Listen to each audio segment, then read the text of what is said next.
Alors bonjour tout le monde, bienvenue dans La Zone.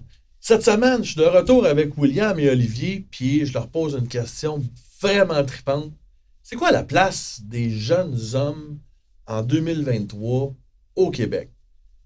On a un guitare, puis on passe ça right now. La Zone, c'est pour toi, leader ambitieux qui a compris que le succès passe par l'éducation et que de devenir un leader avec une confiance en soi puissante te permettra d'atteindre le succès que tu désires. À chaque épisode, on traite d'entrepreneuriat, de leadership, de mindset, de communication, d'éducation et de confiance en soi. Je te remercie de passer quelques minutes avec moi aujourd'hui. Let's go!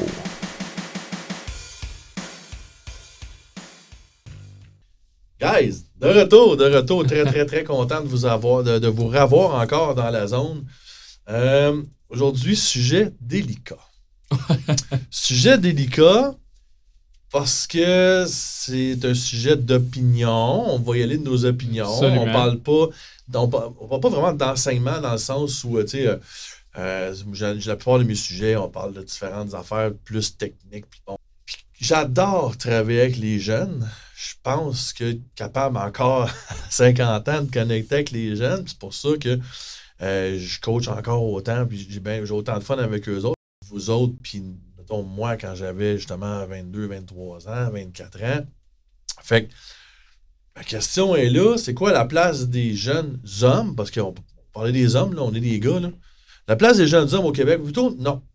On rewind, on repart la question. Quelle place devraient prendre les jeunes hommes au Québec en 2023? Je pense que c'est plus ça. Ils sont où, les gars? Puis qu'est-ce qu'ils font? Puis qu'est-ce qu'ils devraient faire, d'après vous autres? Puis on va se lancer là-dedans. C'est pas scripté.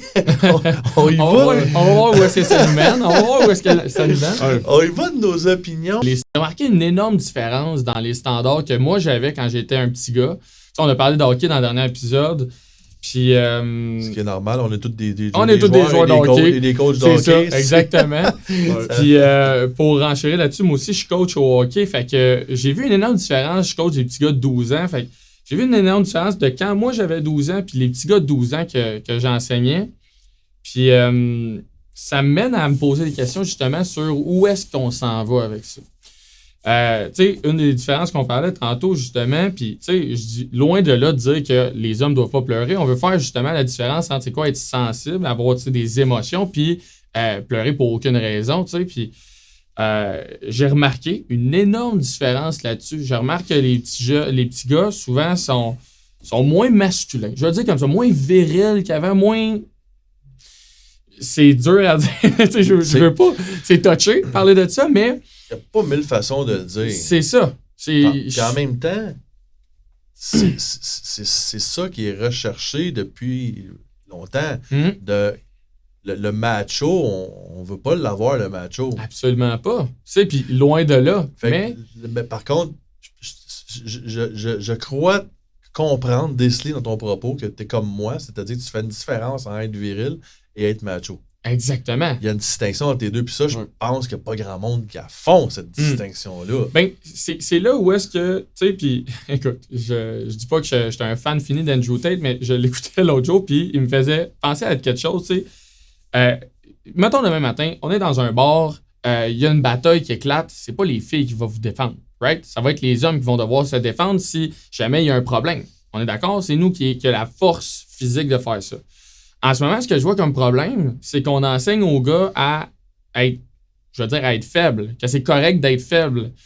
Mais c'est pas, tu sais, c'est pas d'être faible ou quoi que ce soit, mais on les affaiblit du fait même. Tu sais, si on les mène à vouloir plus penser à leurs émotions, à être plus. Puis je remarque qu'il y a de plus en plus une différence, comme par exemple, si je te donnais comme exemple tantôt, j'avais dans une game 4 petits gars qui ont pleuré pendant la game pour aucune raison, tu sais, parce que j'ai tombé, puis genre j'ai eu peur un peu. Mais tu sais, je veux dire, tu joues au hockey, on est des joueurs de hockey, c'est un sport de contact, c'est un sport de bataille, c'est un sport que dans le temps, il n'y avait pas de casse, on jouait avec une rondelle, tu sais, c'est un sport physique. Puis c'est ça que j'essayais de leur apprendre, je leur disais, les gars, dans la vie, il va se passer des choses comme ça, puis quand ça va être plus difficile, la solution, en tant qu'homme, c'est pas de pleurer puis de s'échouer, tu sais, à terme. Il y a des moments où il faut que tu apprennes à te tenir debout. À te tenir debout. C'est là, je pense qu'il faut faire nos distinctions. Là, parce que, effectivement, si je recule, reculons. Moi, je suis né en 73, là, fait que je suis grandi dans les années 80. Les années 80, vous n'avez pas idée à quel point c'était très, très, très différent, mais c'était justement peut-être trop loin l'autre bord, là, où est-ce que les hommes avaient pas le droit d'avoir une émotion. Ouais, exact. Okay? C'était pas... je veux dire, la plupart des hommes de ma génération ont été élevés. Tu pleures, t'avais une tape dans l'arrière de la tête qui rentrait. C'est comme, non, un homme, ça braille pas. Ça, c'était l'autre extrême. Ouais. Là, je sens dans ton propos, puis ça vient à côté ce que moi je pense aussi. Il faut que le pendule revienne. Là. Exact. Il faut qu'il trouve son équilibre. Je pense qu'il y a un équilibre à avoir. Il faut qu'il trouve son équilibre. Ben, au même titre que les femmes aussi doivent avoir leur propre équilibre. Mais Absolument. là, on ne peut pas parler en leur nom. On est des hommes. On ne peut pas parler en leur nom parce que c'est ça. On n'est pas des filles, puis on n'a pas le même système hormonal. C'est complètement différent. Parce que les hormones jouent là-dedans. La testo n'a pas le même impact sur le caractère que les oestrogènes et les hormones plus féminines. Absolument. Fait qu'on s'entend ici qu'il y a une différence entre les gars et les filles. Ça, c'est un autre débat, là.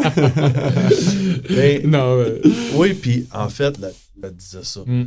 Pas parce qu'une fille t'a laissé. Non, exactement.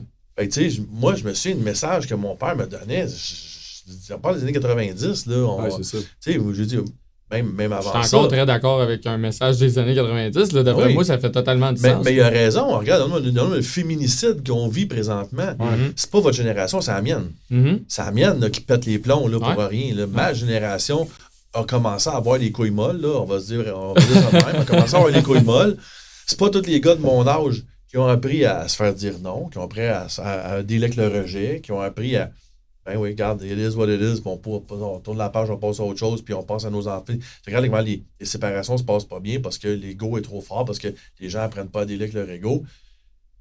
Mais c'est ma génération qui a élevé votre génération. Puis c'est de pire en pire, honnêtement, parce que... C'est ça. Parce que... Puis après ça, notre génération est molle encore plus, fait que ça s'en va juste en dégringolant. Puis là, c'est là que je pense qu'il devrait avoir un frein, puis qu'on devrait reprendre un peu...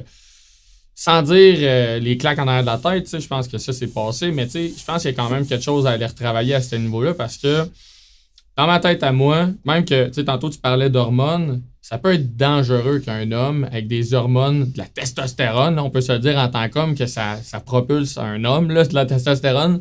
Ça peut être dangereux un homme qui contrôle pas ses émotions, justement. Ben oui. Parce que, encore une fois, je mets la même situation, on est dans un bar. Puis j'ai quelqu'un qui m'échappe un verre dessus. Si je suis pas capable de contrôler mes propres émotions, je vais... Dans un bar, j'en ai sorti du monde. J'en ai maîtrisé du monde.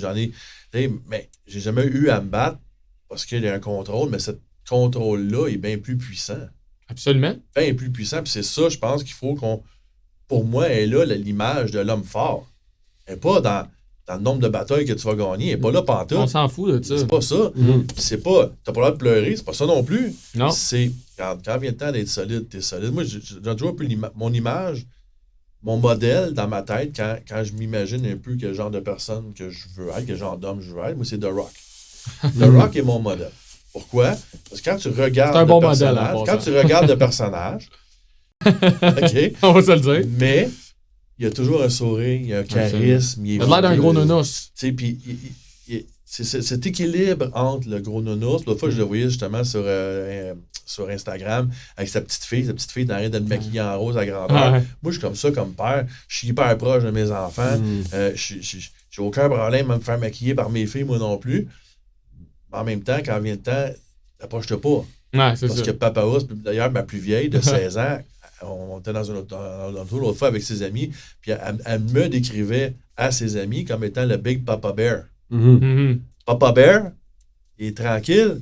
Papa Bear, il est équipé pour t'arracher 2 bras. Et là, moi, cette image-là, êtes-vous d'accord avec cette image-là? C'est un peu ça que vous avez en tête, avec, en termes de... Où est-ce que c'est quoi la place que devraient avoir les hommes dans la société aujourd'hui, ce que je vois?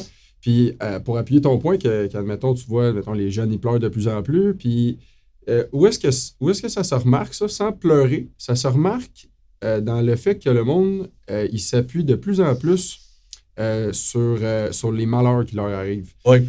Et on a un fléau dans la société, je trouve, qui est la victimisation. Bravo! Bravo! Ça, je trouve ça terrible. Wow. C'est tout ça qui vient péter l'équilibre du gars fort, mais qui est proche de ses sentiments en même temps. C'est quand le gars commence à être une victime. Puis on se victimise sur les réseaux sociaux, puis on s'appuie de plus en plus là-dessus. Et ça fait débouler. On a compris les games de ce qui nous arrive dans notre vie grâce à nos actions, notre mindset. Je récolte ce que je sème. Quand tu commences à comprendre ça, là, tu deviens un homme. Et voilà. Pas avant. Fait que c'est pas une question d'âge. Non. Parce que la majorité des hommes demeurent ados jusqu'à leur mort. Parce qu'ils n'ont pas compris la game. Ils n'ont pas compris la game. Ils n'ont pas compris la game. Fait que dans le fond, c'est là qu'on est capable de changer le Québec. C'est d'aider les jeunes à comprendre la game plus vite. Et voilà. Et voilà. Fait que je pense que c'est là que tu t'en vas. Je te dis ça, là, puis j'ai des frissons. Ah, c'est sûr. J'ai des frissons. Je viens de comprendre. Je viens de comprendre. C'est où qu'on s'en va avec ça. C'est où je m'en vais avec ma formation Level Up. Elle est là. Puis c'est une chose que j'ai en ce moment. Quand j'étais un joueur de hockey plus jeune, j'aurais été une hostie de machine au hockey.